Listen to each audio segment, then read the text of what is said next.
Sanibonani, uyanibingelela ukhathini ngithi nje bayede endlondlweni thokoza kwabathokozayo. Namhlanje ngithi asikhulume ngey'nkinga zabantu. Yazi ezinye iy'nkinga sinazo vele, ezinye ziphambi kwethu ukuthi sizilungise, kodwa thina abantu asifuni ukuthi silungise lezi ey'la phambi kwethu.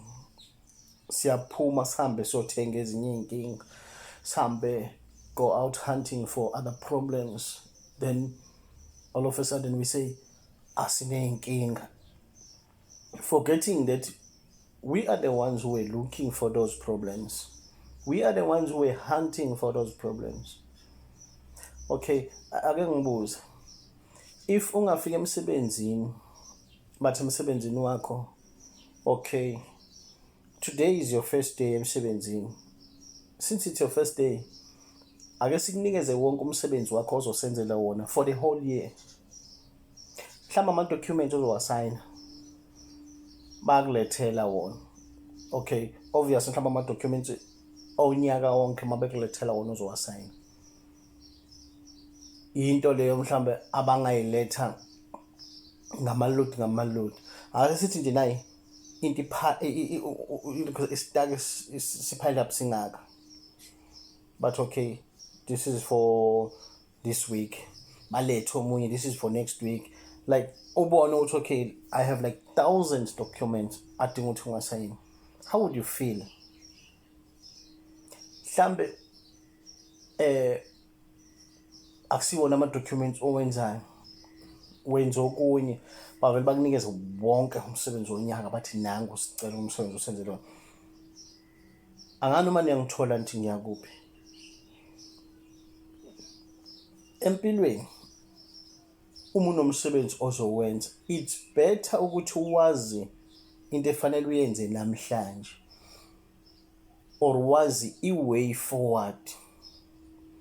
Kuhle ukuthi mase usuqede umsebenzi wanamhlanje and call it a day, kusasa ubhekane nomsebenzi wakusasa. But no, thina abantu asiyibuki kanjalo izinto zempilo.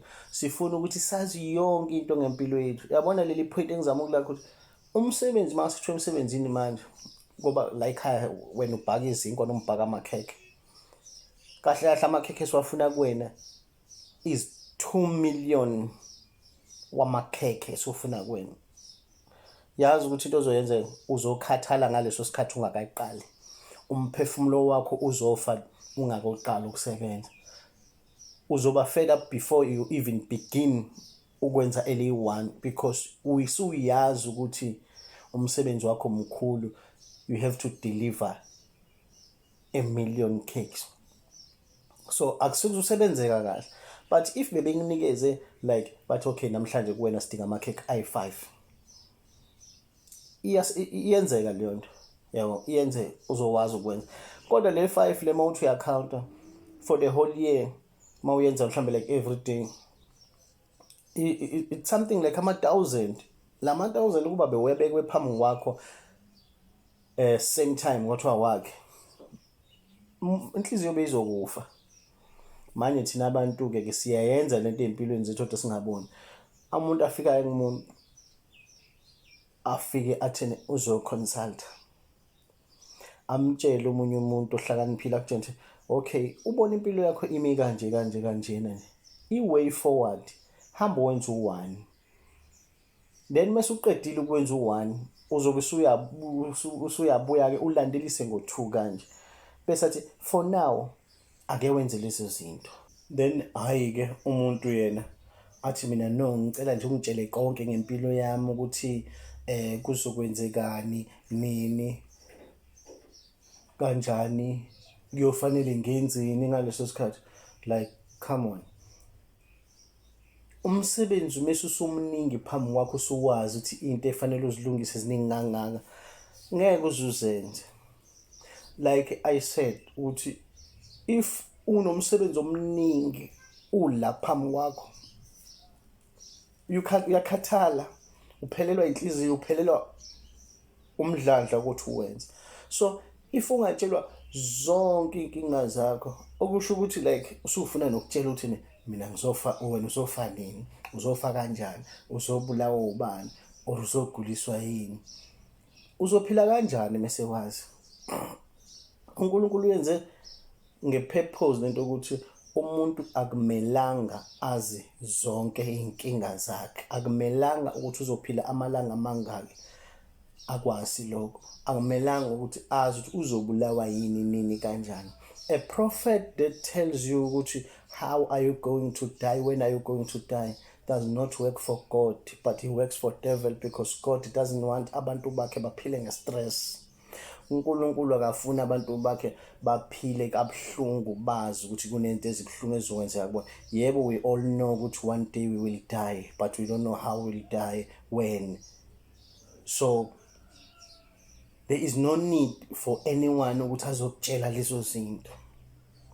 But some of us mabe baprofeti, they want izinto ezikanjalo, yabo, yet bayasaba ukwazi into kanjalo, kodwa umuntu athi ngitshele konke ngempilweni yami.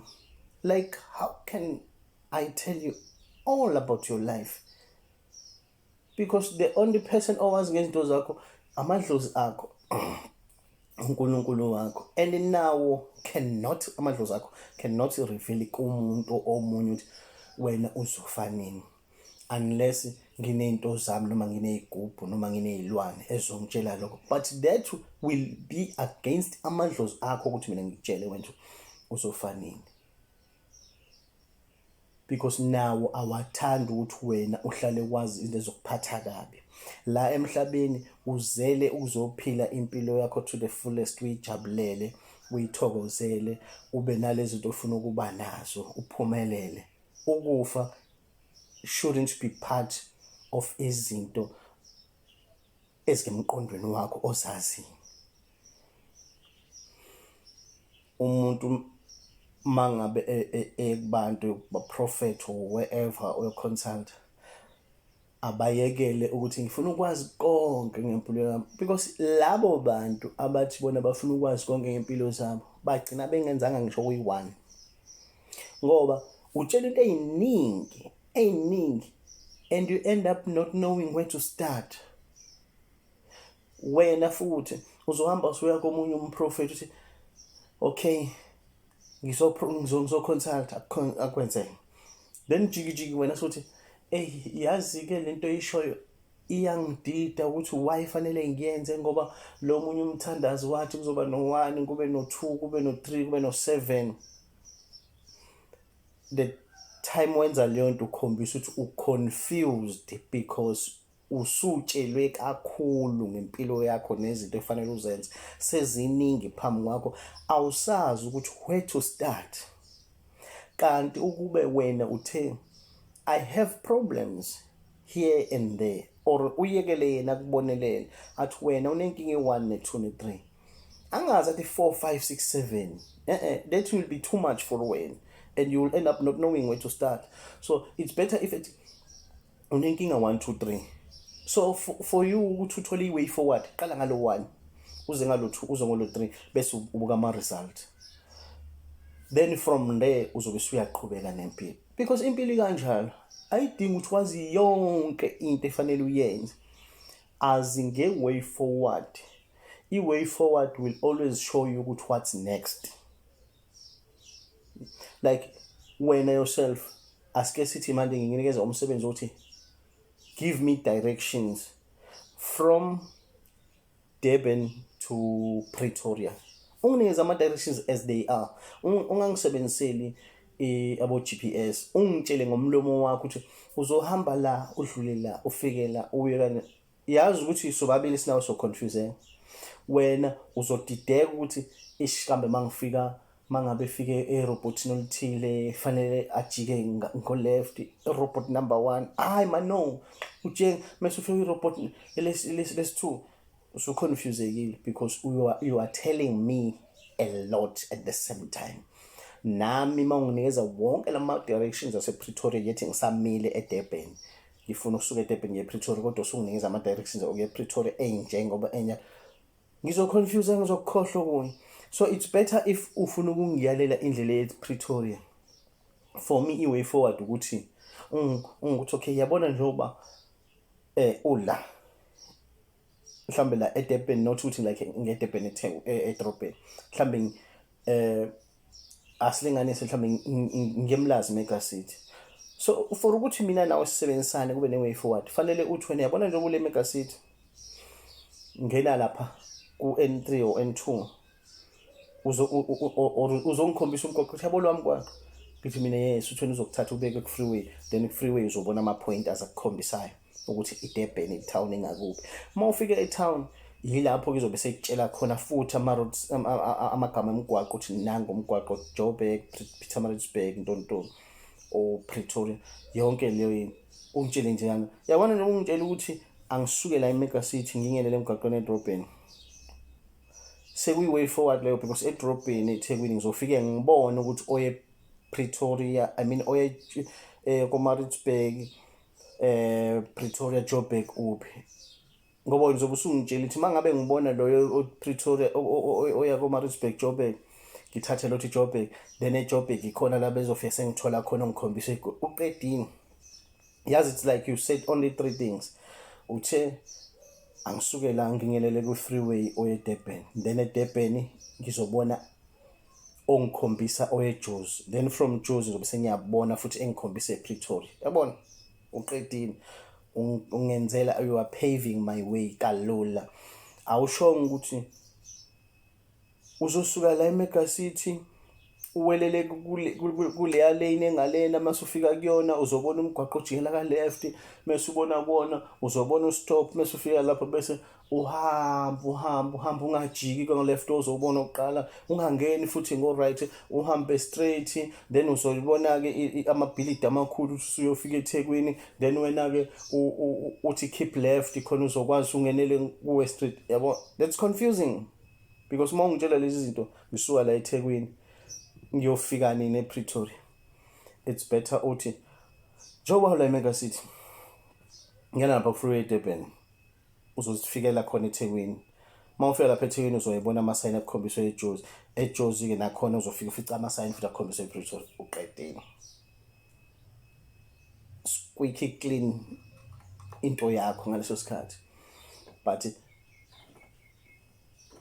thina bantu sifuna ukuthi umuntu mesinikeza i-direction ngempilo asinike azathi uzohamba ngale lane, ungenele kule lane, ubone ustop, wena-ke ku-stop ungami, like okay ngingami mina, wena ungami ku-stop, wena mabema abanye ngo-stop, wena ubadlule bese ujiya ngo-left, uma uqeda ujiya ngo-left ujiya ngo-right. Yabona ukuthi confusing kanjani leyo, akekho umuntu ongayenza leyo ahambe ngama-directions akanjalo, uzolahleka endleleni lowo muntu, definitely uzolahleka endleleni lowo muntu. That is why ngithi it's better to give me a way forward, not the full direction ngempilo yami, but give me a way forward, then lapha phambili kuzozivelela konke fanele ngenze. So nabantu abaya ukuthi ngifuna ngingitshele konke ngempilo yami, because uma sekwazi konke you end up doing nothing, you end up doing none of lezo zinto ezitsheleni. Ugcina ungenzanga lutho ngoba seziningi, sezikwenza ukuthi mawuhleli ubuka ukuthi like lezi inkinga zakho ugcine manje sozicalculate-ele ukuthi zidinga malini. Uthi uyabuka ukuthi hayi lezi inkinga kahle kahle zidinga like 100,000 rand, kanti yilento yokuthi uvele wazithatha zonke wazibeka la zakugqilaza zakukhathaza ukuba bukhuluma nomuntu nabonisana kahle ukuthi i-way forward, mhlawumbe i-way forward yakho was going to cost you like 5,000 rand, not 100,000 rand. Then from 5,000 uthi uyabuka ukuthi hayi le idinga only 300 rand, uyaqhubeka. Yabona, like wenza awunakanga, ungafuni yonke inkinga zakho kanye. Always look for a way forward. Nomuntu okwazi ufunda iBhayibheli wakalifunda akazange alifunde same time same day, akuzange kube kanjalo. Musa-ke wena utheni uvele nje ngempilo yakho ufundele iBhayibheli uqedelwe lonke manje, ngoba ngeke usenza lutho. Uyazikhathaza, uyazigqilaza, uzohlala uthi hayi mina Sengiyobona nje uNkulunkulu uma ngabe enza umusa. Hhayi mina sengilinde usuku lokufa njena, hhayi ziningi kakhulu iy'nkinga. Uwena kade ufuna iy'nkinga ey'ningi kakhulu, ube ungafuni i-way forward, ube ufuna iy'nkinga ey'ningi kakhulu. Musa ukufuna iy'nkinga ey'ningi kakhulu, funa i-way forward. Noma zikhona iy'nkinga sinazo empilweni, but musa ukufuna uzazi zonke iy'nkinga zempilo yakho. Funa indlela yokuphila yokuchusha kuzona iy'nkinga zakho. Funa indlela eya phambili kunokuthi lokhu ufuna iy'nkinga zakho zonke. You can't fix all your problems at the same time, but always look for a way forward. A way forward will always show you what's next. The way forward will always show you which direction to take mawuqeda ngestep sokuqala. Always look for a way forward, not a way to solve all your problems at the same time, because you can never solve all your problems at the same time.